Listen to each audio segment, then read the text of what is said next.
Hello and welcome to Talking Tent, a podcast about movies, TV, and all the content we can possibly consume. I'm Zach. And I'm Irma. We are a married couple whose shared love of movies and TV cannot be contained, so we've decided to share our thoughts, opinions, cheers, and occasional jeers with the world. Today we will be talking about The Bear is back and better than ever, maybe. Secret Invasion, the new Marvel show, spy thriller.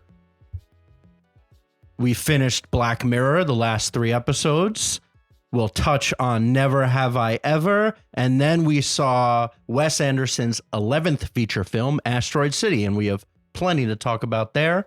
But first, let's do a quick hitter on industry talk. I feel like we have to discuss the box office and the end of cinema and Pixar and Disney Plus's decision to put 3 movies up there, ruining them. And now everybody's trained to just wait till everything comes on streaming. What are your thoughts on that situation? Everybody's talking about it. I don't know. I feel like it's definitely a bit blown out of proportion, though. Have you seen the box office for Jennifer Lawrence's new movie? Yeah, it's bad. It's really bad, which is kind of sad. So maybe some people are right when they say that people aren't going to the movies anymore. But like, we go all the time. Yeah, we're special. We're going to see 2 movies this week. Yep, that's true. My thought is it kind of makes me a little concerned, although not really so much. As I've said in the past, it seems like creators are going to create. And in theory, I don't really care where the movies come out, as long as they keep coming out. And there's no signs of that slowing down. And even if it does slow down a little bit, that's fine. I think my conclusion is that Elemental, The Flash, No Hard Feelings, maybe some other movies are just not good. And word of mouth is the most powerful thing in art and opinion. And you tell your friends, you know, we see lots of movies. I wouldn't tell my friends or even my friends with kids to go see Elemental. I'd say, wait. That's harsh. I would say, wait till it comes out on Disney Plus. It's not worth your $100 for like a couple and 2 kids or a couple and 1 kid popcorn. That's a lot of money. Sure, but it's a nice thing to do. Get out of the house, air conditioner in the summer, kids quiet for 2 hours. Yeah. I mean, yeah, it's fine as like a thing to do, but I'm not telling them to do it. And I think it's just because the movie is not that good. And Elemental being like the death knell of Pixar feels like a silly argument, even though we're now talking about it. Because it's like, wait until a really good movie totally flops. And so far that hasn't happened. The only thing that gives me concern is that, yes, the only thing is like the Spider-Verse movie is a really good movie and it's killing it at the box office. And yes, it's Spider-Man, which makes me feel like, all right, that's an argument for and against kind of what I'm saying. Because yes, it's IP. And it seems like everything is IP these days that makes money. Super Mario Brothers again, although not pretty new to the movies except for that weird one in the 90s. But like that's still IP. And that's the argument of what's making money. That and Spider-Verse so far this summer. Yeah, well, Mission Impossible is soon, so I guess we'll see how that does. Yeah. And I've heard mixed, actually. I'm surprised about reviews. Like maybe it might not be as good as the last one. So we'll see. Yeah. I think it'll still do really well, though. Coming off of Top Gun, I feel like everybody's going to be like Tom Cruise, baby. Exactly. Yeah. I think if Tom Cruise can't bring people to the movies, then no one can. Yeah. But then Tom Cruise's IP also. I'm not willing to totally turn into like the house is on fire. Obviously, it's not our jobs to make money for these companies. So people that's job it is are going to be way more concerned than us. But like the fact that Everything Everywhere All at Once last year could do so well, plenty of other movies. After Sun, this tiny movie made plenty of money for, relative. Yeah, but those didn't have like big opening box offices. They just lasted a long time, So like I think movies still can make money. But it's also like now with the shortened window and everything, like people expect it to like be like available on HBO and whatever more quickly. So just tough. Yeah. My hypothesis so far is just make it good and people will see it. And so far, the examples of the end of DC, the end of Pixar, the end of Marvel slowly has been bad movies. So it's just silly. Just make a good movie and we'll have $1 billion. Top Gun was fantastic. $1 billion plus movie, you know? So we'll see. We'll see. I just wanted to address it because I feel like everybody in the industry is talking about it, especially with The Flash and Pixar, Elemental, both kind of flub in, and then No Hard Feelings. I don't think there were huge expectations for No Hard Feelings, but people were hopeful that like an adult comedy driven by Jennifer Lawrence, whom I'm not sure is a box office draw, is underperforming. And we haven't even seen it. I think it got like 6.5 million. Like that's really I thought it was bad. 11-ish. Okay, fine. Still really bad. Yeah, worse than like people are comparing it to pre-pandemic like Game Night. And Game Night was funny. And even Good Boys, which is the same director. Yeah. So, yeah, I don't know. I just that bothers me more than some of like these big tentpole things falling apart or just saying that people don't go to movies. The fact that people say like adult comedies just don't work, and it seems to be true, is kind of frustrating because I do really like going to a movie theater and just cackling my little booty off, right? Yeah, but when was the last time you went to the movies with your friends? Like you used to do that. Yeah, but even you. And just a group. Like, yeah, true. Yeah, we're like a little bit older, but I bet like 20-year-olds would still go. I don't know, but then maybe they're not the Jennifer Lawrence. I don't know. They're just watching TikToks and YouTube. Maybe they're right. Maybe we're all screwed. I don't know. I guess we'll see. Yeah, we'll see. It's fine. People are seeing movies. I can't even book all the movies that we have to see this summer. So there's plenty coming. And I think Barbie's going to do really well. I think Barbie's going to be a smash. I can't wait. Unless it's bad, which I can't imagine it'll be bad. I think people are going to want to see it even if it doesn't get great reviews. Like Super Mario, but for adults. Sure. All right, let's get to it. The Bear came out last week. All 10 episodes dropped. We've watched 5 of them. In the last episode, we complained a little bit about all the episodes dropping because we thought, man, this could have been like the show of the summer. Everyone was pumped for it. As seen, Hulu announced that it's 70% uptick in viewership over last season, and it's their #1 premiere, which is big, which is fun for like this little show about a restaurant in Chicago. But it turns out they did the same thing for season 1. They just dropped them all. At that point, they didn't know it. Well, they knew what they had, but they didn't know people would react to it as well as they did. Now, knowing that how people would react to it and all the reviews are still glowing, we were a little upset that it couldn't be show of the summer once a week. That's all we're talking about. Everyone's excited for Wednesdays or Thursdays or whatever when it would come out. You know, we blew through 5 of them. We're here to talk about it. I still love it. Yeah. Are you kidding? It's amazing. And I really love what they did with the season and showing us like essentially what goes into making a restaurant. I find that so cool. Because I think they already did the intense anxiety of keeping a restaurant going, maybe a failing restaurant going, and like everything that goes into that. And everyone's livelihood that depends on it.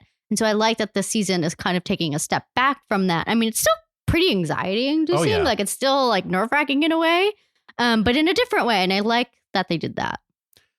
Yeah, I do too. It is kind of my only potential gripe. And we could just say the show is fantastic. Watch it. You know, the characters are great. The fact that this season seems to be so far through 5 episodes, really just about the craft of opening a high-end restaurant.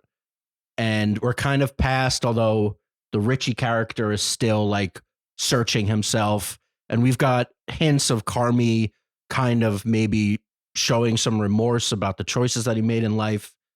It's way less about grief, which is fine. Like people have to move on. And it's less anxiety ridden. And like it's just well, I think it's bubbling different. under the surface. So we're halfway through the season. It's definitely bubbling with Sydney and Carmi. Oh yeah. And I think we're gonna get that blow up in the second half of the season. We haven't seen that yet, but it's coming, and I feel it. And I love that it's kind of like this through line that feels like an old school way of doing it. Like I feel it coming. I know it's happening, and so I'm kind of excited to see that. Even though I'm kind of scared at the same time because I don't want them to fight, but I think it is necessary for both of them to move forward. Yeah, and Io is doing such a good job with like understanding that Carmi is not pulling his weight, but not wanting to make a whole thing about it because he is technically the reason why this is happening so far. And like she's just like you could see it though in her face and all these different glances. I think we talked about that. Like her star is rising so fast. Oh God, I she's think in faster so much. than anyone else on the show. Oh, but yeah, 100%. Which is great. Well, let's just go through a few of the plot points. So basically, we pick up. I don't know if they said exactly how far after the end of season 1 when they put the bear coming soon on the front and close down the restaurant. It seems like pretty quickly. Yeah, I would say very quickly. They meet with Uncle Jimmy. Opens the season. Oliver Platt's character. And Carmi is basically saying we need another like several $100,000 to open this Michelin star chasing fine dining restaurant in the place where we used to make Italian beef sandwiches. And he says okay because Carmen gives this very aggressive timeline to pay him back. And like it's fine. It's television. We got to add the drama. And then the rest of the season is basically like, all right, if we want to pay this guy back in 18 months, we need to open in. Well, I think originally it was 6 months, and then they're like, yeah, we can't do that. We got to do it in like a month I think, or something. Well, they said like 12 weeks, so 3 months. Yeah. So like it just made it pushed the clock on the show. Yeah. It's probably realistic, that the guy is family and like he seems kind of pretty nice. And I don't think he would actually tear the restaurant away. I mean, it seems like he has some mob connections. Yeah, so who definitely. knows? But like, yeah, it's like there's stakes, but they feel okay. And then the rest of the show, so the rest of the show is counting down to the opening, which they put at 12 weeks, and they're slowly getting there. And actually, Carmi has not been in it as much because they're letting a lot of the other characters shine. So, as I said earlier, Rich and Fack are kind of taking over they basically gutted the entire restaurant, although they seem to be making no progress, which is really, really funny. They're doing more damage than good. Yeah, it seems like another kind of TV thing where like they have this white box of the restaurant that they know they can always film any scene they need in. Mm-hmm. And so like they're kind of just leaving it. Obviously they're going to finish it up, but like it's been 5 episodes, apparently 6 weeks or more, and like nothing has been done. Yeah. With who knows? And I guess that's like another thing that tensions are mounting. And then Carmi's sister, Natalie Sugar, played by Abby Elliott, is way bigger in the show this season also. Yeah, she's great. She's kind of like the mom. They're calling her mom. It's like almost a producer, a taskmaster of like she's somebody. She's the project manager. Project manager. Somebody needed to be in there to organize. And then Tina, very lovingly, a great scene when Sydney and her. Oh, I love that. I cried. Yeah. I thought it was so beautiful. Sydney and her were outside of the restaurant, and Sydney just asked, they had been talking about getting another CDC because if Carmi moves up to, I guess it was like executive chef, then Sydney would be sous chef and then chef de cuisine, or is it the other way around? Yeah. Sydney would be CDC, chef de cuisine, and then sous chef would be somebody. And Sydney asked Tina if she wants to like go to culinary school and like train and get the chops. And that was really nice because she seemed so into it. Well, also she just seems so taken aback and so like happy about getting that opportunity. And I just thought it was such a beautiful moment for the show because you can tell obviously she's an older woman. She's always just kind of been grinding. And then to have someone actually see her for like what she has the potential to be, I just thought was so beautiful. And I just really loved that moment. Yeah, I do so in other situations like this, like Ted Lasso, it kind of seems like silly when people are just promoted because of their character or whatever. And it's like, well, that would never happen. They don't have the right experience. I feel like in cooking and in kitchens, it really is. Obviously, people are very skilled and the skill shines through. But like, it seems like one of those jobs that if you just work your ass off, like the pastry guy has no formal training. He's just going to work his ass off and get to where he needs to be. Yeah. It's kind of like the blue collar mentality that still exists in the cooking world, even though it's gotten way overblown in formality and now everybody's famous. But it is still kind of like, yeah, this woman could absolutely do it. It's just train. Well, she just needs that opportunity, exactly. And it's just, it's really great that Sydney saw that and was just like, why am I going to hire someone else? I have a great person right here who I can train to do exactly what I want. Yeah. So I thought that was beautiful. And then along with Tina, she sends Ibrahim to culinary school. And it sounds like he's struggling, I guess, more with it. I assume he's maybe older and just doesn't feel like he has the ability or even maybe the want to do that. And I get it. Like for someone who's older, like, why is he going to work so hard? But I think we're going to see him come back later in the season. I know like he kind of hasn't been in any of these episodes really, except for that first one. So yeah, I assume some of his story was cut because they very briefly show when him and Tina are in the school together. Like he's just cutting vegetables wrong. They like shine in on that. He's doing the classic flare your fingers out instead of curl them under, which is like the classic, just like, that's not how you cut things. And so it's like, he has these skills that he just picked up because he started working at a restaurant, but he was never trained. And it's like some of the things maybe were just annoying or too hard. And he's kind of showing he bailed on it, unfortunately. But I agree. They've showed him like lamenting still, just random scenes of him just out in the park. And Tina calls him. So I think he's coming back in some capacity. So. And Marcus, who I mentioned just a moment ago, the pastry guy that, stepped up to the plate last season, was now sent to Noma, of course. Was he sent to Noma? Yeah, well, he was in the Noma garden. I'm pretty sure that guy was supposed to be like the Noma pastry chef. And again, just another thing, like nose to the grindstone, train with the best and become the best. And they even talk about it. And I thought Will Poulter did a great job. Yeah, I think he did too. I have to say, this is my favorite episode of the season so far. I just thought it was so well done, so beautiful, and so humbling, kind of. You could just tell that Marcus is terrified, but like he doesn't outright say that. You know what I mean? Like when he calls people, he's like, oh yeah, I'm so excited to be here, but he's also alone. And I feel like I've done that before. When you go have these new experiences, you should be really thrilled and happy and excited, but it's like, you're terrified more than you are happy, and you just kind of got to do it, and it'll be like fulfilling. But yeah, I just thought it was so beautiful to watch. And I was really impressed actually with Will Poulter. I was like, he's really doing it. Yeah, it's a lot of pressure on Marcus. Like there's one thing to work at a Italian beef restaurant and make a really good chocolate cake and just be like, can we sell this also? It's like, yeah, of course, if it's good, it'll sell. But then to be like, okay, now you're going to have to make Michelin star rated desserts, which are like crazy technique. You got to learn all this stuff. It's like nothing anybody has cooked. So yeah, he goes to the number one of the best restaurants in the world to train, and he's intimidated and it's scary, and he's on his own. Obviously, also his mother is sick, so he's regretting not being with her. But yeah, I thought that episode, I think universally, that's episode 4 called Honeydew, is like the best of the first 5, at least. Yeah. I also want to say, I think I said this to you when we were watching it, but I do think Will Poulter's character was talking about Carmi. I do. No, because I don't think he was a pastry chef. I think he said he started in kitchens on the line. And true. I just think I think he was talking about Carmi. Maybe. Yeah, you might be right.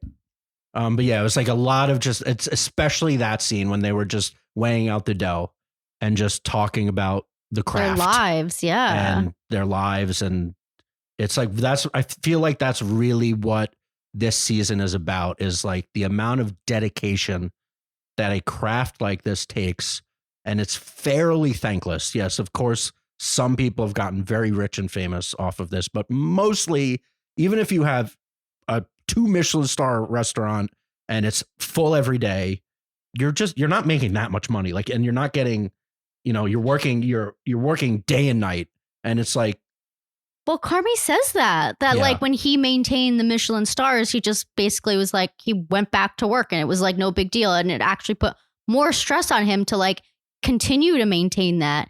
And so he's kind of experienced that high, and like, I don't think he needs it. While as Sydney has never done that before. And so she's the one who's really pushing to get this Michelin star. But obviously, like for Carmi, like, I mean, let's just say like someone who has $1 million. Oh yeah, $1 million not a big deal. Well, to us, of course it's a big deal. You know what I mean? So it's kind of that same like push pull. Like, I don't know. So for Sydney, like obviously she wants that Michelin star. She wants to feel that like she's great. You know what I mean? At this craft that she's dedicated her life to. So yeah, I'm excited to see like how that push pull happens. I definitely don't think that they'll get that Michelin star at least this season. You don't? No, I definitely don't think so. It's going to be like Friday Night Lights situation where they lose for a while. That's probably true. You're right, because that would kind of be the end unless they are ending it. But yeah, it seems Sydney is in the position that Carmi was several years ago, before his brother died and before he's now vocally having discussions with Claire, rekindling his relationship about like his regrets kind of how he handled the last few years, like basically since high school. I imagine he went to culinary school and then didn't see anybody and worked in a kitchen until he was at the best restaurant in the world and, was at the top of his game, but he missed his brother dying and getting to the point where he was going to kill himself. And like, that's got to weigh on you and be like, what if he was there? Yeah. Maybe, obviously he'll never know and nobody will ever know. But like, what if he was there? That's got to be weighing on him. And now he's rekindled a relationship with a girl that seems great. And he's like, what was I doing? Was it all worth it? Because like now I'm just opening my own restaurant. And yeah, it's great.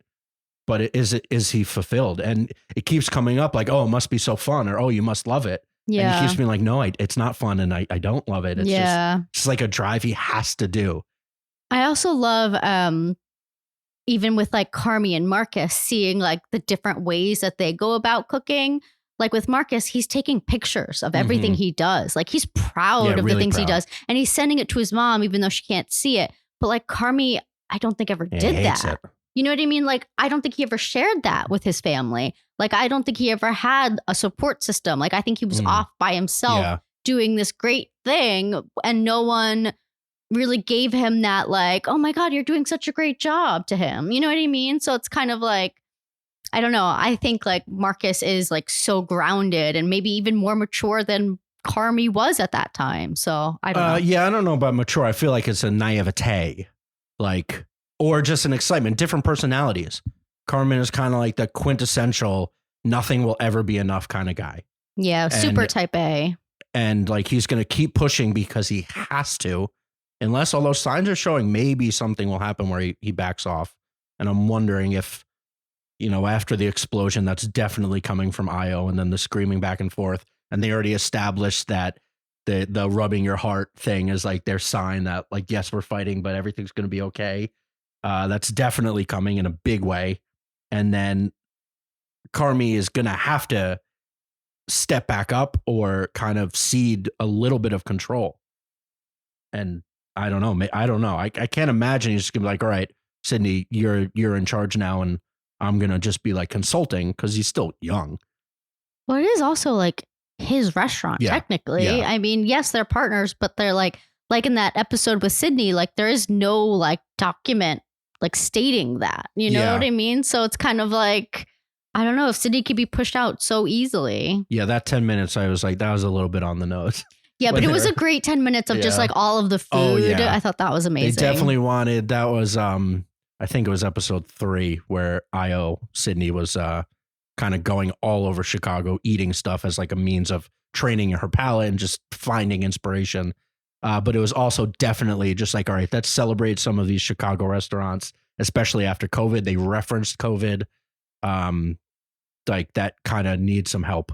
And it was pretty nice. Yeah. Also, way more drone shots of Chicago and all the beauty of it. And then they went to Copenhagen. The budget, baby. Who got that budget? Gave them a little more. They went to Copenhagen. They got really nice shots of that. I'll go to Copenhagen. Should we go? Yeah, we can't palettes? get into Noma. What? Wasn't it closed? Well, yeah, closed for a little bit. Didn't they do a test kitchen or something? And now it's back. I think it's all vegetarian. It wasn't on the 50 best restaurants, I don't think. Or actually, maybe it was. It probably was. Maybe it was. It's definitely not number one anymore. We did look, Irma. The restaurant's in Lima. We have to go to Peru. You've already been. There's only 2 American restaurants in the top 50, which I know. I really can't weird. believe it. And one of them is across the river from us. We were supposed to go, but then COVID. We had everything. Reservations at Atomics. Yeah. I cannot believe that. And then COVID hit, and then we got crappy steak for our anniversary. It was awful. We got delivery Peter Luger. It was actually kind of cool. Yeah, but it was terrible. It's funny to say. No, it was good. Okay. For delivery steak, it is funny. But now we sound like New York elites that are complaining about that. We got delivery, one of the most famous steakhouses in the world. Well, it was our anniversary. It was our first wedding anniversary. And we had reservations at Atomics, which I think is like, I don't know, number 10. It's number 8. Number 8. Said. Yeah, number 8. This was way before that. Yeah, way before that. But it's a Korean tasting menu. It's beautiful. We're going to go. Yeah, we're going to go. But well, now we can't go. Nah, we can go. Just got to be on top of it. But yeah, The Bear is still great. I don't think we need to say like, oh, which season was better, because so far they've been very different. Very different. It's still really funny, also, which I love. Yeah, it really is. Always making me giggle. Maddie Matheson is always funny, and then Richie. Well, you even called out that there's some like other comedians, like So Carmen Christopher was in it. And then Eric Rahill was in it, just kind of like as a side thing. He didn't even talk. Carmen Christopher did talk. And I looked it up because Christopher Storer directed a bunch of comedy specials and different things. So like he directed one of Bo Burnham's specials and a bunch of stuff. So I think he's in the comedy scene. He's probably friends with these people. And yeah, it's like he's got the thumb on the pulse of just these I don't even know if they're rising stars, but it's like he knows the type of people. I didn't know who they were. See. Yeah. And they're just like really weird comedians. Like not just not which normal. Is cool. Yeah. Like they just, especially Eric Rahill, actually both of them, they just do like really left of center alternative comedy. And it's cool that he's celebrating them. And Rami Youssef directed one episode. I think the Marcus episode. Yeah, which is kind of cool. Christopher Storer was a producer on Rami's show. That's amazing. It's like, yeah. It's nice. It's all about your connections, right? Yeah. Yeah, it's great. It's just as good. And I just want to say one last thing. I can't wait until they actually design this restaurant. As an interior designer, I'm like dying to see what it looks like. And I don't know. And I saw them like, they were picking plates and stuff. But come on, what about the paint? What about the flooring? What about like all the finishes? I need to see what it's going to look like. Yeah, hopefully there's like a behind the scenes for you of who they use. I know. Because they have to have an actual interior designer figure. A lot of times these like restaurants do it themselves. Oh yeah, in real life, but this is for a television show. Also, yes, well that's true. But also for a Michelin star restaurant, you do need a certain level of finishes. I'm sure they're going to go with like a Scandinavian style, like light wood and whatever. Yeah, concrete. There has been a lot of Noma talk already. True. I don't know if we ever discussed that you're an interior designer publicly on this show. Oh shit! Irma, don't tell anyone. Interior design, IrmaMontefuscoDesign.com. Check it out for all your needs. Yeah. She's into it. Yeah. The only my last thought that I keep having, and again, I don't want to compare it to season 1, but it's really just kind of a perspective shift and an expectation shift of the first season. Nobody even knew it was coming out because it was nothing, no big names, except unless you watched Shameless and really liked that one character. Or you really like Maddie Matheson like I did. And that's actually why we started watching it, because his YouTube channel, he's a producer on it. He was like, well, I made the show, and he had the sister on and, the culinary consultant. Yeah, I guess maybe that is where we heard of it. Yeah, I didn't first. Yeah. And then people started talking about that. It was really good. So like no expectations, and it blew us out of the water. Now the highest expectations. So yes, it's still great, but it's not like surprising. It's just different, Yeah, I'm very happy with how the season's going. I wasn't even thinking like that it needs to match the first season by any means. Like, I think it's great. I'm happy it's here. We're trying to parcel it out because we really like, I kind of don't want it to go away yet, you know? So yeah, we're going to finish it this week though. Yeah, for sure. I'm sure. Although the next episode is over an hour long. So that's like a mini movie. Yeah. All right. So should we move on to Secret Invasion? Let's do it. Disney, speaking of Disney falling apart, the next hope. So they pushed all of their other television shows out, and Secret Invasion is the one that they let try and save all of these shows. They wanted it to be the Andor, and we'll see. We've obviously only seen the pilot. Yeah, we waited a couple days to watch this, and of course, when you do that, like, I see headlines, I see like talks or whatever, and I feel like the main talk was that it was not great. I don't know. I didn't mind this first episode. I thought it was fine. I really like Olivia Clarke. I thought she was really great. Olivia Colman. No, Olivia Clarke. Amelia Clarke. Amelia Clarke. Amelia Clarke, Olivia Colman. You morphed them. All of them. They're all the ladies are amazing. And then Samuel L. I love what he does. Feel like I haven't seen him in so long. And are we positive he's not phoning it in? I don't even really care, to be honest. Like, I'm enjoying watching him. And I actually think that's kind of the point a little bit of what he's trying to do. Like, he's trying to like disarm you, because everything that they kept saying in this first episode was like, you lost it. You don't got it. Old.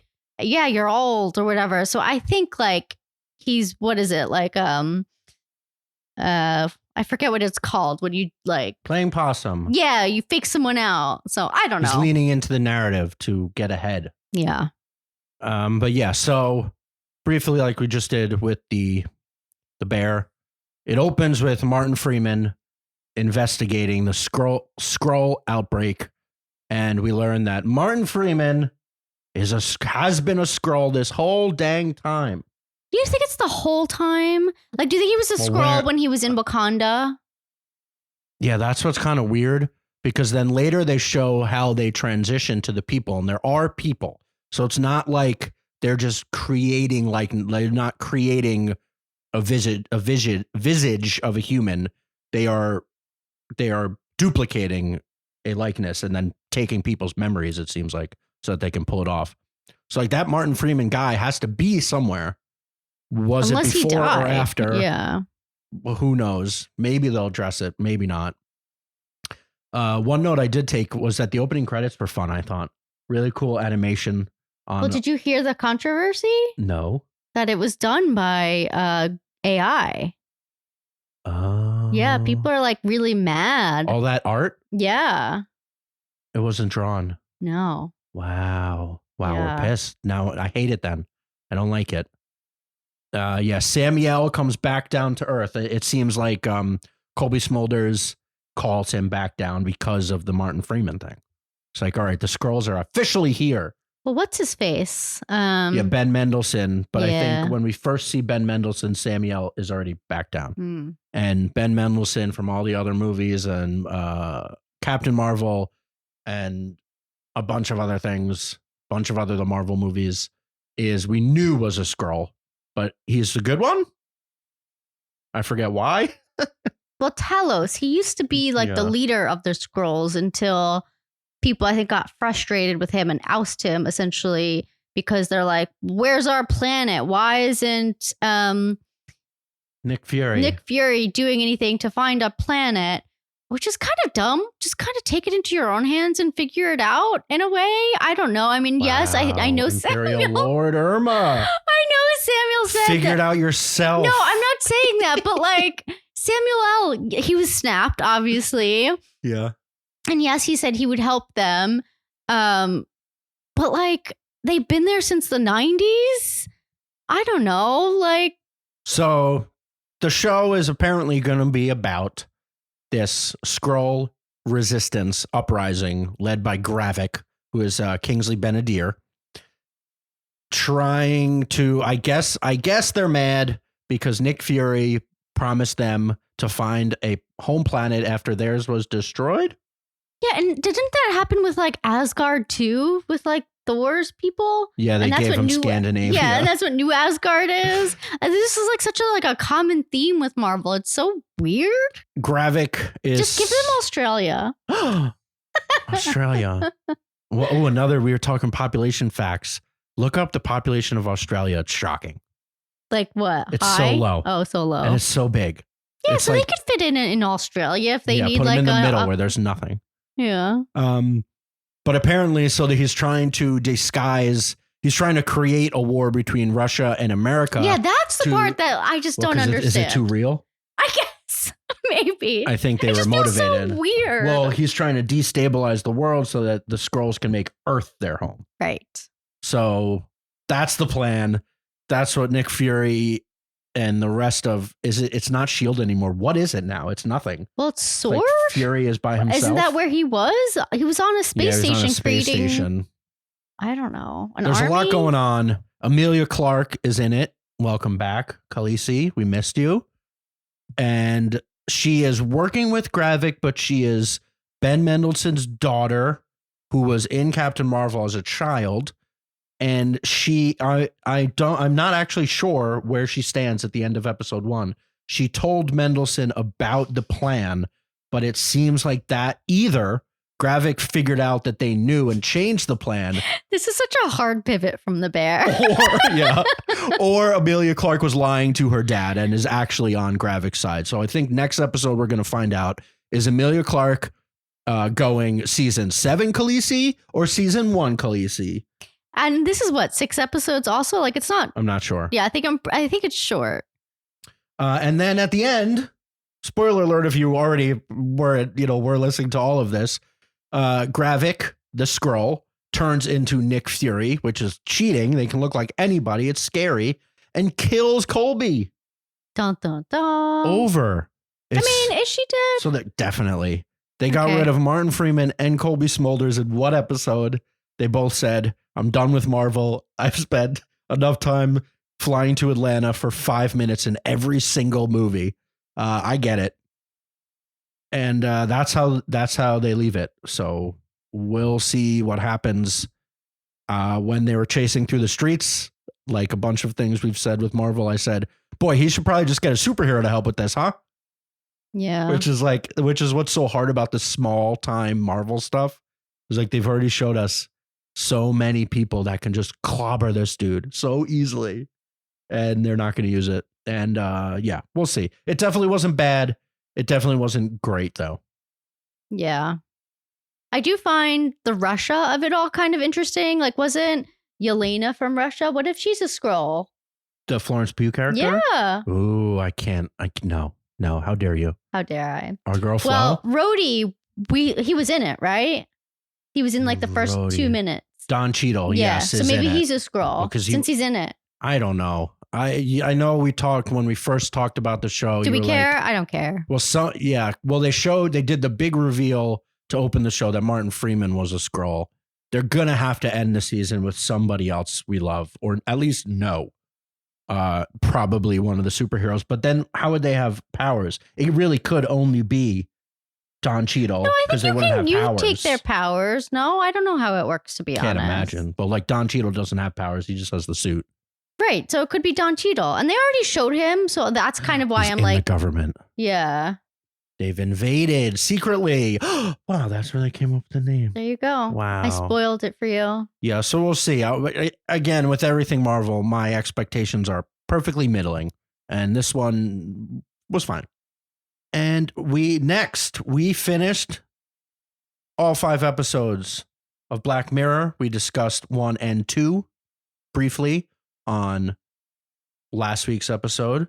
And I think those were the best episodes of the season. Yeah, I think I'd rank them if I had to in the exact order that they are on really? Netflix, except 2 and 3 could be switched. No, also, I liked 5. I didn't like 5. I hated 4. Ooh, no, I liked 4. Well, really? I thought that was so dumb. I liked 4 the 4th most. Well, I think those could be switched. And also, I don't know if I love 3, the Aaron Paul one. It was so beautiful, though. It was so drawn out. It was so depressing. It was just like a slog, kind of. And I like Aaron Paul. I like Josh Hartnett. I like Rooney Mara or Kate Mara, whichever Mara.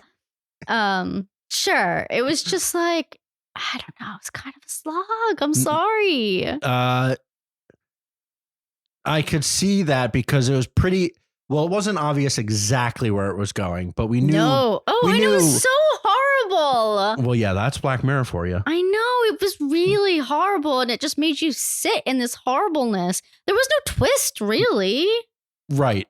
Yeah, which is fine. I don't like when everything has to be a twist. It was more just like a drama with technology. I did like that in this case.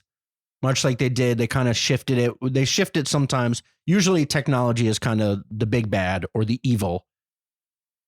But in this one, technology was just a tool and it kind of set the stage, but humanity was the evil.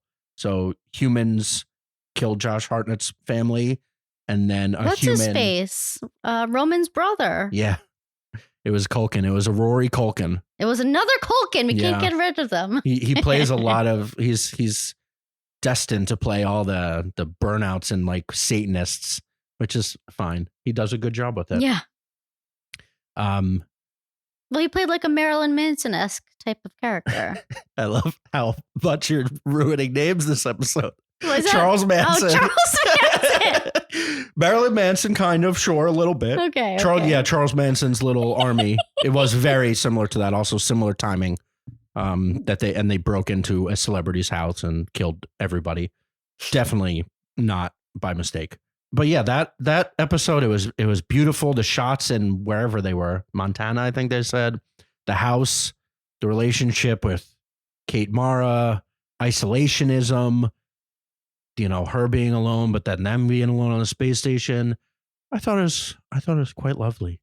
The only other nip I have to pick with this episode, and I'm not saying Aaron Paul is not a great actor. Don't you dare. I know, I'm daring. I do. So he was playing a character who was a bit like rough, and I don't know, like a bit. Yeah, he was a straight guy, I guess. He was a 70s era white man. And then Josh Hartnett obviously has charisma, or he's got the riz, as the young people say. Yeah. I don't know. I felt like when Josh Hartnett, quote unquote, took over Aaron Paul's body character, Aaron Paul should have just played it differently. He did. I don't think he definitely did. He was softer. I don't think he changed his voice. I don't think he did. Yeah, I saw it. You didn't see it. He changed his voice a little subtle. bit. I don't know. Well, I mean, it's still the same. Like, how much would it change? Still the same guy. I think just like how you stand. I don't know. It was just like he didn't have those like looks. Like, I don't know. I bet if you went back and watched it really studying, because I noticed he spoke softer, like how Josh Hartnett was talking. Like his mannerisms were softer and like just, yeah. But I mean, obviously he's not Josh Hartnett. So it's not going to be a 1-to-1, obviously. But I thought he did change enough to be like, all right, this is a different being inside of this robot. Well, I disagree. Body, but brutal. Fucking yeah, and then how it ended, so brutal. Classic Black Mirror. And then they're just trapped up there. What's the point? I would kill Josh Hartnett and then probably kill yourself. I mean, no, I'm not suicide. saying. But don't you think that's probably what happened next? Because you have nothing else to really like go home to. Yeah, it would be a very awkward next few years. I can't even imagine. Yeah, you can't live up there with him. Maybe, who knows? That's why they don't give you that answer, because it's also if he goes home, people are going to think he killed his family. Exactly. He's screwed. He's going to jail. So I don't know. Yeah, you killed at that point. You just killed Josh. Kill Josh Hartnett and run the ship. Well, they also didn't talk about what the mission was. Like we were led to believe that the mission is very important.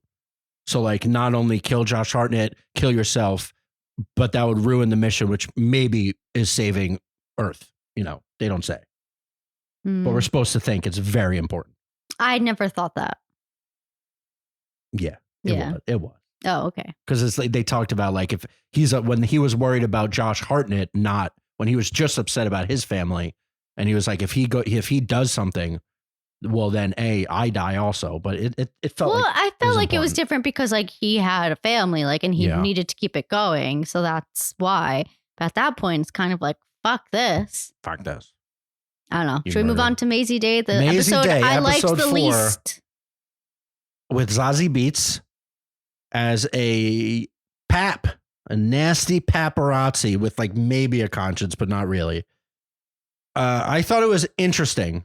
Also with like The Idol, similar of, you know, celebrity and the paparazzi life and how awful they all are and how they dehumanize people just to get some clicks of a picture. It's really weird.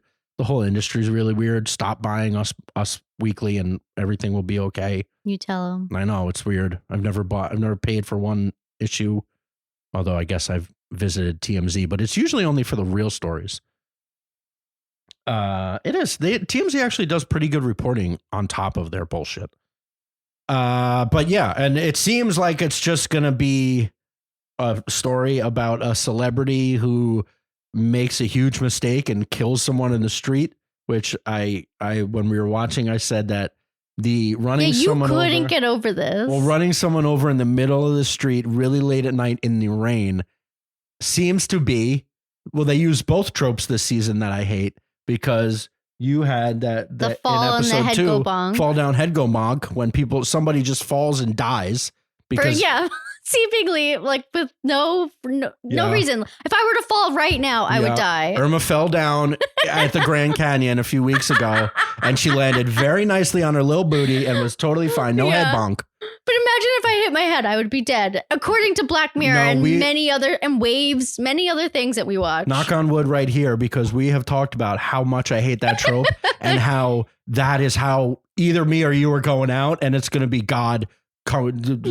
being like, ha ha ha, I told you, you piece of shit, fall down, head go bonk.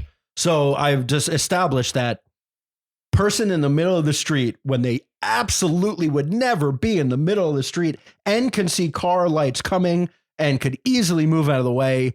It's happened way too much. Yeah, but you assume that Maisie Day was drunk and maybe it was like swerved. Very clearly in the middle of the street. Yeah, okay. If it was like off to the side, great, do that. Off to the side, then she pulls back on and runs away, drives away. Why is it right in the middle of the street? So silly. But then the big twist, I kind of liked. Because we've talked about that Black Mirror keeps hitting us with these twists, and in Joan is Awful, totally shocked, did not see it coming. Easily the best episode of the season. This one had nothing to do with technology. They had not established that they could or would ever do this. And it's a werewolf story. And I liked it. A monster story. Yeah. So the celebrity, that the person that she hit was actually a werewolf. So, okay, maybe a wolf would wander into the middle of the street. Fine. And she got turned because when she went to look at the body, she got bit and she got turned. And we thought it was just her having a drug problem or her having flashbacks to, and it wasn't. She was chained in, they freed her, and then she kills everybody, and then she kills herself, and Zazie takes a picture of it to make millions of dollars and blow up the whole world, because imagine we found out that werewolves were real. Yeah. But I liked it. I like horror, obviously, and I just liked the twist because I never saw that coming. And it was short. As opposed to episode 5, which now they've established we're not just doing technology. And you saw episode 5 was definitely too long for sure, but I liked it. And you saw a thing that Charlie Brooker is now calling those 2 episodes Red Mirror. Yeah, something it's like that. His horror or his like monsters attempts, which is fine. I'm all for it. I just thought episode 5, and maybe episode 3 counts as that too, like a cyborg. Who knows? Yeah, kind of. I don't know. Episode 5, Demon 79. So when that flashed, I was like, oh, all right. Now we're like really just doing horror. And then it wasn't. I just liked it. I felt like this one was slightly more fun. It like had a bit more humor, thank God. Yeah. And I really loved the main 2 characters. I think they did a really great job. And yeah, I don't know. I just had a bit more fun with this one than I did the episode 3 and episode 4. I think that's kind of why I liked it. Yes, it was a little too long, but I don't know. Yeah, it was way too long, and I think a little flat. And that was my problem. We've seen this unwitting murderer before. and like nothing that they did was new or interesting. And then I thought like the demon was kind of funny, but not really. Like it wasn't funny enough, and then it wasn't scary enough. And it was kind of just in the middle, a little boring. And then they kind of went into knock at the cabin territory of like, oh, is it real? Is it the end of the world? Is it the apocalypse? And then we get the answer to that. What we think. Who knows what's real in this lady's mind? Potentially. But yeah, I just thought it was all pretty predictable and a little like, I guess you were pretty affected by the Hammer murders. Maybe it's just me seeing so much of this stuff in film and TV that. Oh, like, did I scream? Yeah, at one point you're like, okay, enough. Yeah. But like, yeah, even those, I did. I know you were rolling your eyes. More gore, bloodier. Well, or just make it scarier. I can't. Yeah, like it towed the line between too many things. I did like that she leaned into it and like made it a mission to like almost a vigilante type situation. Yeah. And then I liked that totally didn't work. Because like there's another version of that story where she just like is now a good person. You know, like Dexter almost. Yeah. But then that totally didn't work because she was stupid about it and led the cops with her and didn't care and didn't think anybody was following her. But then she was kind of right because, well, you know, the end. Finally, on the TV side, we just wanted to quickly shout out the end, presumably, of Never Have I Ever, the Mindy Kaling show on Netflix about awkward high school girls trying to get have laid. sex. Yeah. There's a strange connection between this and the Sex Lives of College Girls, both Mindy Kaling shows. It seems like Mindy is a bit of a freak. Yeah, but at least those girls are in college. Yeah. These girls are in high school. It's like, okay, enough. Yeah, they're already. trying to get, at least they're seniors this year of when it really ramped up the sexuality. Not that they like show much of it, except for one scene. They did? Well, not like nudity, but like she got pretty in the bra and the stuff with Ben. Okay, well, Zach. you said like, Look, oh, okay. Good. Yeah, she looked good. I'm just saying, like, that was the only time that they're like, whatever. The idol is so sexual. I don't even know what to think anymore. Jeez, Zach. Jeez. Yeah. Jeez. She, Princess Leia. It was her Princess Leia moment. Yeah. Should I get a glittery bra? Yeah. Nah. Okay. I love this show. It's such a delight, honestly. And after like Black Mirror, after The Bear, sometimes I needed like just like a light, easy show to put on. And this is always like such a good one to have in your repertoire, I guess. Yeah. Yeah, I loved it. Yeah, it's always nice to have a show that will entertain you and make you cry, make you laugh a little bit, but it's not so challenging. You know, you can just watch it. You know it's going to end happy. And it was just really well done. Yeah, I think I cried. Yeah. Oh, yeah. When like the dad stuff really came back up and she was talking to him and you know, that Princeton was his dream. That was beautiful. Yeah, it was beautiful. Because for a while, I think they probably said that in previous seasons, but they definitely didn't reestablish that this season. And I kept thinking, like, why does she care so much about Princeton? It's across the country. So it's not even, you know, like, it's just weird. And not that Princeton isn't a great school, but like, it's, you know, it's not, I guess like Harvard has its own gravitas. And I just couldn't also believe that like she didn't get in anywhere else. Like that just feels drama. Crazy. I don't know. Drama. But then she got in and everything was great. And her and Ben are together as it always was going to be, which is interesting because they had all this time to potentially be together. Ben Gross. And now they are. Long distance? Yeah, it's 2 hours away, but like you go to college, I don't know. Well, it doesn't seem like Ben is really the ladies' guy, even though apparently he was in high school. So yeah, it seems like a weird time to start an official relationship, like 3 days before you go to college. But at least they're close to each other, so we'll see. You know, maybe they'll. Yeah. What were you gonna say? I was gonna say maybe they'll show us more in college, but I doubt. I think it's over. I don't know. Didn't they say at the end, like, for now? Yeah. John McEnroe. Yeah, John McEnroe was like, and that's it for now. I think they just left it open if they want to do something. Yeah. we'll see. I don't know. I kind of hope they do. I just find it so fun. Yeah, I guess they could like a Grownish situation. Yeah. The Blackish spinoff where Shahiri? Yeah. Is that her name? No, Yara. Yara Shahidi is in college and makes new friends, and they all have their own cliques, I guess. I don't know if we need that. That's what Sex Lives of College Girls is, right? That's true. Like now just switch to the Max maybe show, she'll go on to that show. That would be very funny. Yeah, I wonder what Minnie Kaling is actually going to do next. She always has something in the works. Yeah, she's got a lot going on. And finally, we've been hitting the movie theaters hard. We're going a lot. And we saw Asteroid City on Friday. It opened wide. We were not in New York when it opened limited. It is Wes Anderson's 11th movie and a somewhat return to classic form after Isle of the Dogs and French Dispatch were a little bit different for him, trying something else out.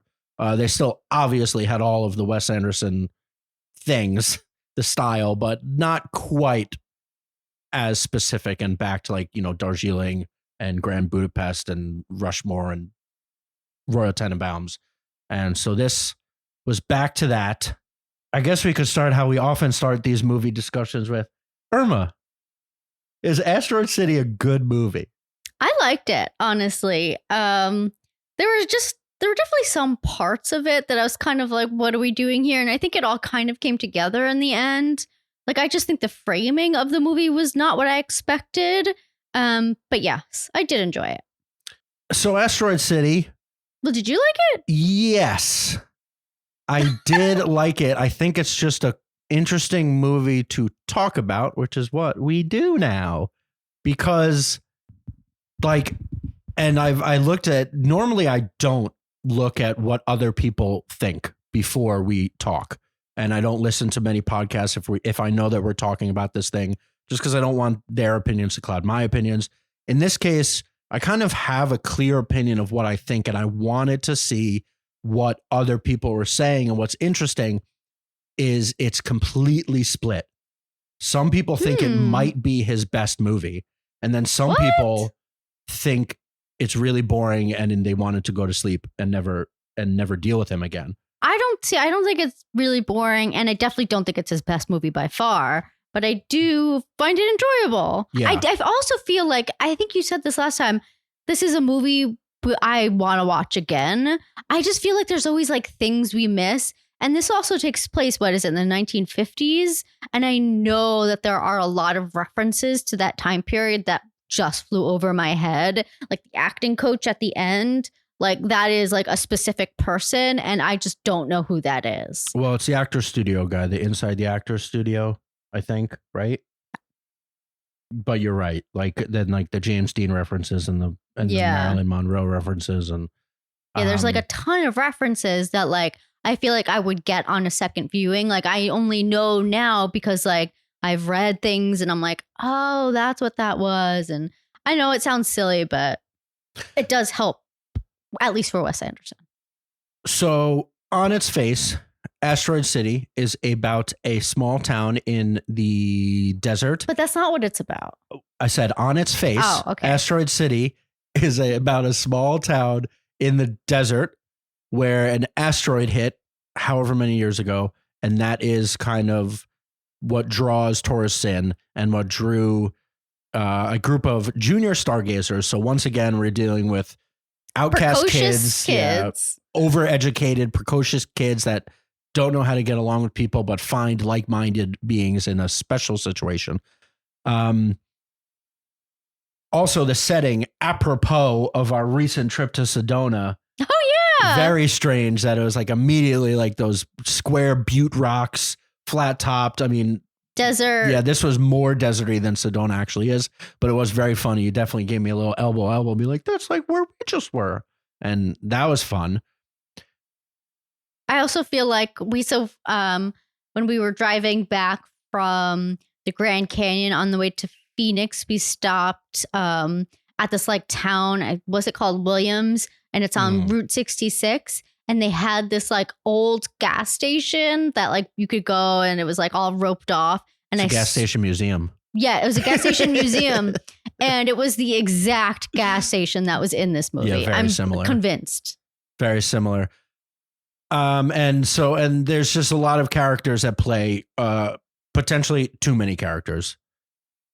Jason Schwartzman with his son, Scarlett Johansson with her daughter, Liev Schreiber with his kid, several other adults with their kids, all for this stargazing adventure. Also, Jason Schwartzman has 3 twin daughters, which I think were the best part. They were very cute. They were and so very cute.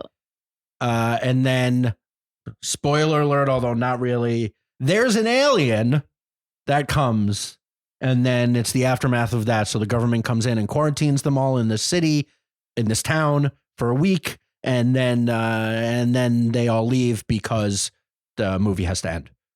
And they deem it fine.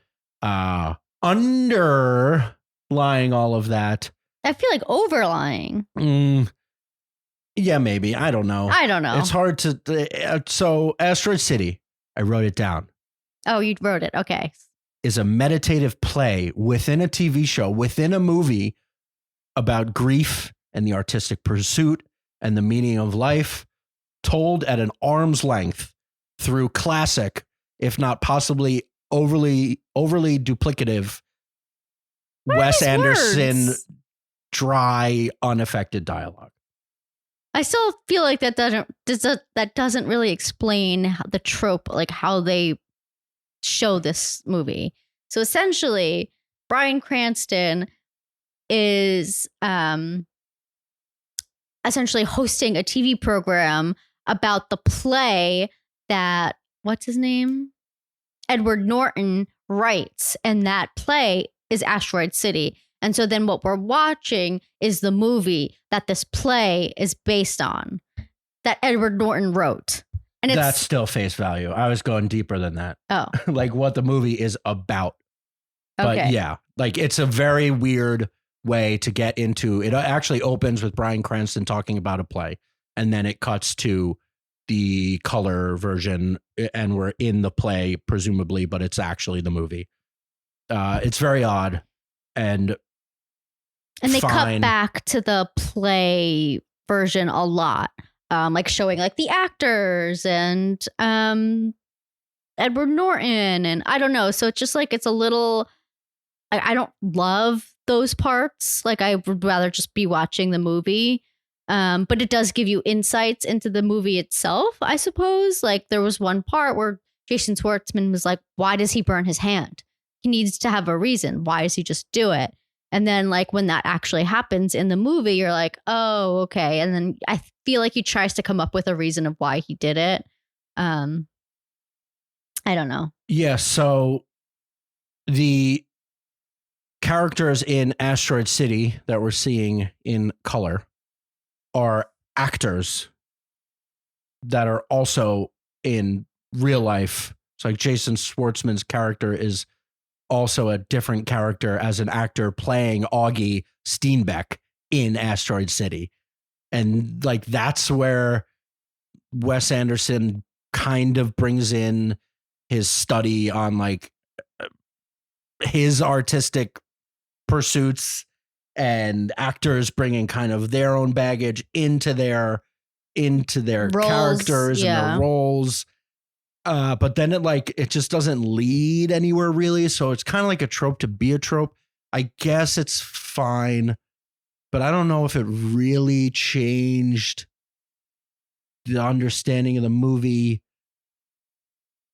First, let's talk about what was really good. Okay. There are obviously some great shots, classic Wes Anderson pans, all his rolling pans, his like quick turning of the cameras. They showed like all, and then there's so many little quirky, funny things. Not laugh out loud. I thought this was actually really funny. Yeah, like little atom bomb testing. I thought that was really funny, especially with Oppenheimer coming out, and like how this one just looks so tiny, like in the distance. And then there's the highway ramp that leads to nowhere. Yeah. And it's under construction. And then the fenced off section where the crater is like this really long hallway of chain link fence, but it's really low and it just says like crater on the front. It's just like really funny how it's like you'd have to walk through this tiny thing, but there's no reason to walk through it because you could just walk, whatever.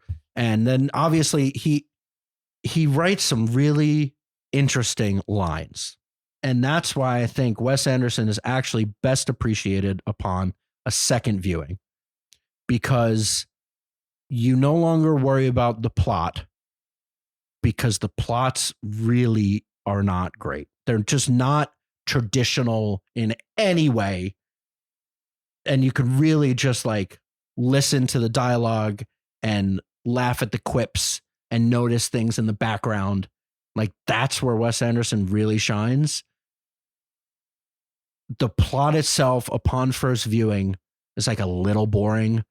And I think my biggest nitpick, and I think I'd have to watch some of older Wes stuff, is that now the Wes Anderson aesthetic has become so well known and so understood that instead of like Bill Murray and Jason Schwartzman in The Royal Tenenbaums and Rushmore, right, like different characters kind of bringing their own interpretation of his dialogue style. Now, at least in this movie, and this was basically all new people except for Schwartzman. Actually, most of them have been in other things, but like Schwartzman, Edward Norton, Adrian Brody, but Edward Norton and Adrian Brody were side characters. Like the people in the town were kind of new to his oeuvre. And it's just like they all did it exactly the same. And it's just hard because when you start peeling the onion of this movie, it's about grief. And Jason Schwartzman's wife is dead and he's trying to deal with that. And he has to tell his kids, and Scarlett Johansson's character is dealing with her own grief, and they bond over this. But it's just hard to feel that because nobody in the movie is feeling it, because they're all doing the unaffected Wes Anderson dry person, which I know is the point, but it's hard to like get emotionally invested in that when nobody is emotionally invested in it themselves. I think that the three daughters really help with that emotion of the loss of their mother. I think without those daughters, it kind of goes over your head a little bit of maybe how sad he really is, just because like those daughters are so good. I don't know. They're not like so good because they're like literally like 3 years old, but like I think it just really helps sell like what they have lost in their life. I don't know about that. Like they don't really understand, which is fine because they're tiny girls. Like they know that their mom is no longer there and they want to bury it. You see it in reference to them, I guess. But like having the weight of emotion of an entire movie on 3 5-year-olds that can't really articulate their feelings is weird. I think this is a very common discussion on Wes Anderson movies. And like some people feel it, and that's fine. Like some people really related to Jason Schwartzman's grief and like him trying and him not facing it, because in theory, that is like a real life thing. Like it's hard to deal with grief. And like, obviously in your classic Hollywood way, he breaks down and cries and screams and stuff. And I'm not saying there needs to be that. And I'm actually fine. I'm fine with how they do it. It's just hard to really be entertained or emotionally invested when everybody is just acting and talking exactly the same with no emotion and no affectation. And like things are quirky, but then like this movie is kind of sad, but it's really hard to pull that unless you start thinking of it after, which is also fine. Like it just really makes you examine it. And then I think if I watched it again, I would relate more to the grief and the sadness rather than like, okay, the highway doesn't end or the highway doesn't go anywhere. And there's also that, like, I think I was talking about it earlier, like So there was black and white scenes with like the behind the scenes of like the actors. And then there is one scene towards the end where Margot Robbie is supposed to be playing his wife in this movie / play. And so then the actor version of Jason Schwartzman and Margot Robbie, because she's doing another play and they kind of run into each other, they have a moment and then they recite their lines of what the scene that got cut would have been. And I think that really helps with like the emotion of it. And I didn't really understand why they're showing the play so much of like the black and white version. But then this kind of really sold it for me. Like I made it all come together. And I thought that was a really beautiful moment. Yeah, that was a really clever way of having that moment still in that Wes Anderson, we're at an arm's length. I'm not letting you in. We're not getting emotional, but this is the emotion, which I think is really cool. And like, I'm talking like, I think it's really interesting. And I think in a second viewing again, I think I would appreciate it even more. It's just like odd. It's just so non-traditional and so guarded that it's hard to, in the moment, to not feel like a little bored. But then upon further study and like thinking about that scene and thinking of like who else would have really the most important scene in the movie between the main character and then someone that's not in the movie at all. I know, she just shows up out of nowhere and yeah, it's and amazing. Have it be like a side conversation of them discussing what they would have said if the scene wasn't cut. Like that is so cool. Yeah. And you didn't even recognize it was Margot Robbie. Oh, yeah, I know. Which is so funny. I was like, who? I don't know why I couldn't place her. It's like, I know who this is, but why can't I figure out who it is? It's like this. I know this is a beautiful, beautiful woman, but why can't I figure out who this is? And then I was like, oh, God, I can't believe I didn't realize it was Margot Robbie, who's everywhere. Lovely. But yeah, it's really interesting. I think it will raise. The problem is I don't often watch movies a second time, but I think it will raise in my rankings of his work and just like overall movies of the year if I do watch it again. Because I think I could appreciate like, all right, nothing is really happening. I know. I do really love his style. It is very distinct and I appreciate that he's never really veered from that. I think this is a theme that like kind of runs in a lot of Wes Anderson movies, the dead parent. Mm-hmm. So it is something that he obviously has on his mind. And I guess like all of these, I think he has 11 movies now. So it's like a different way to view how people react or how people handle that. Yeah, but not really. Cause it's always, you mean like his view of it? Yeah. Not, yeah. Right. Yeah. Yeah. Like we see plenty of The Whale, like just overwrought, over dramatic grief. Yeah. And like this is just, or even the Black Mirror episode we were talking about. Mm-hmm. Like obviously their deaths are a little more gruesome, having your wife and child be murdered. But it is still like the loss of a loved one destroys Josh Hartnett. Yeah. And in like Jason Schwartzman's case, like it doesn't. And well, also like, it happened like I think weeks ago, so it's like he's still processing it. Yeah, it's not the moment he found out, Yeah.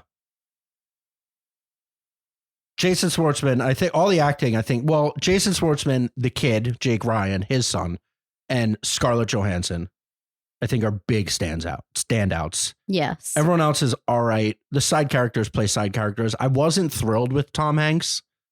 Well, he also wasn't really doing Wes Anderson. He was a bit more, he had more riz, I think. Maybe. Yeah. I don't know. I guess, yeah.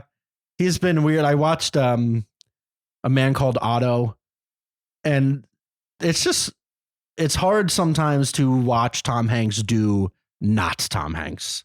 Like Otto was just so curmudgeonly and grumpy, and I was like, "That's not you, man." Yeah, and this was him. No, but I don't know. He's just like he's too famous sometimes to morph. Yeah. But like the way that Wes framed Scarlett Johansson she's like, obviously she's a beautiful woman and like everybody agrees. This was like I feel like this was one of the most captivating shots of her. Well, it's kind of her being Marilyn Monroe in a way, which I found like one of those very, early Hollywood starlets. But just how he like frames them when they were talking across the way. The windows were beautiful. Yeah. And just like, I was really rooting for that relationship. I mean, maybe something happened. Who knows? I mean, his wife did die only like 2 weeks ago. So, but yeah, I thought just the way that he framed Scarlett was incredible. Yeah. And then the kid, Jake Ryan, I thought was really good. I wonder what he'll do more, because he seems like Wes Anderson created him in a lab. It was like, you're going to be my kid. He was just like perfect. Well, for isn't really that what awkward. he did with Jason Schwartzman? I guess. Yeah, I guess. Because like, yeah. What else? Like, would Jason Schwartzman ever be a leading man in anything? I think I love Jason Schwartzman. Yeah, me too. Yeah, I think but just like his look and his vibe, like he's just not a classic leading man. And then like there were obviously some really clever lines that when you're thinking about writing dialogue, you're just like, man, I would just never think of that. His mind is just crazy. It thinks different. And then the science projects where the projecting the image on the moon is what won, because he could do advertising. Yeah. It's like a really funny shot at just the world that we live in. And then, well, we also didn't really talk about the alien. I know. Yeah. Well, another thing I was going to say, you talk about the alien and then I'll. Well, so there's an alien, and I loved how they introduced the alien with the astronomical ellipse. So like in the vein, if you can remember a few years ago when the solar eclipse was happening, or if you remember from your childhood, like elementary school, if you didn't have the glasses that totally so that you can look at the sun, you actually have to make a reflecting box that you could kind of like wear over your head. And it would just be like the pinpoint of the light. And then the light would go, so you can like kind of see the sun through a reflection without destroying your retinas. So they do this for this fake thing, but it's 3 dots. Like that's what it was reminiscent of. There's 3 white dots inside of these reflecting boxes. And then a 4th bright green dot shows up. And I thought that was so clever, because then they all take their helmets off and it's like this bright green, ridiculous alien spaceship. It was so cool. And then a little thing drops down from it, and this claymation alien comes down from it. It's goofy. It was just so unique. It was so Wes funny. Anderson. Yeah, it was good. So clever. Jason Schwartzman, who's a photographer, which we didn't mention, a wartime photographer, takes a picture of it and it poses. And it takes the asteroid and leaves. And that's what kicks off like the quarantine and everything. And then later it comes back and it brings the asteroid back, except they see that has markings on it and they just say, oh, it's been inventoried. Which is like, it's like monotonous bullshit that's all it wanted. And then it's nothing like that. So watching a movie where the biggest thing that happens isn't anything is interesting, but it is, again, like nothing comes of the alien. Like it means nothing to anybody there. No one's life changes because of it. They just saw an alien and then it left, and then their lives are completely the same. And like, and then the relationship between Jason and Scarlett, nothing happens. No one really grows. No one changes. Maybe that conversation with Margot. It's just really interesting. I've never thought this much about a Wes Anderson movie. And maybe that's it. Yeah, I just have to watch it again. Yeah, we definitely need to watch it again. The thing on our couches. The thing I was going to say before that I honestly love about Wes Anderson movies, and maybe mainly about this one, is how much like thought he puts into the mechanics of things, which I know sounds really silly. No, not at all. But he has like a martini machine, like a martini vending machine, and every little thing like has a purpose, and it's just like really cool, like watching it, and he focuses on that, like all the little things that it can do, and then it pops out a martini, and then even when the alien comes down, it like focuses like on this like pole, and then like the 2 things, and it just like hones in on those details, and I just really like that. Like, I think it's so well thought out, and I don't know. There's no mistaking the reason why Wes Anderson has had a 20 plus year 11 movie career is because of his maniacal attention to detail and his unique perspective. Yeah. It's like everything, every line, every visual, there's nothing missed. There's like nothing that's out of place. You're not like, well, what's the deal with that? It's always like, oh, that is there. That's really clever. I can't believe he thought of that. And even if I'm saying like the plots themselves are always like, I don't know, like they're just not traditionally captivating, but that's kind of on purpose. Yeah. It's just really interesting. This movie is great to look at. And honestly, like for a little while, I was just having fun staring at it. Like, I don't know. I know that sounds so dumb, but. Yeah. At the end of the day, I think this movie is about things in life can suck sometimes, but ultimately life goes on. Yeah. And that's kind of how they end it with like, they just leave the city and life goes on and we're all okay. Well, that was Asteroid City. We're going to watch it again. We recommend you guys watch it twice. Yeah. Yeah. I mean, that's kind of any Wes Anderson movie. I've said that since I watched the first one. I don't even know what I watched first. But then the second time I watched it with friends another time, I was like, oh, that was like really clever. Because you're not worried about the plot so much. We're going to go see, was it Past Lives tomorrow? So I'm excited. Next week's episode, we're seeing Past Lives tomorrow. And then we've been talking about it for several weeks. On Friday, Irma, what are we seeing on Friday? Indiana Jones! Indy! And the Dial of Destiny. Yeah. So we're going to definitely have comments about those two. When are we putting out this podcast next week? It's 4th of July. I'm not working on Monday and Tuesday. I hope you know that. We can record. I don't know about that. Yeah. So Past Lives, a potential very early Oscar contender. Best movie of the year so far, people are saying. It's been at least getting in like reviews, so I'm very excited to see it. That circle. And then Indiana Jones, which we'll see. Zach, keep an open mind, please. Some people said it was just delightful. Even if it's fun. Who cares? Why can't we just have fun? Yeah, it'll be fun. Yeah, Indy. And then we're going to finish The Idol. So maybe we'll keep it to those three, unless something comes up. Well, The Bear. All right, we're going to finish The Bear. So we'll talk about The Bear, The Idol, Past Lives, and Indiana Jones. Thank you, Craig, for the production assistance. And You're thank welcome. you to John Welsh for our intro and outro music.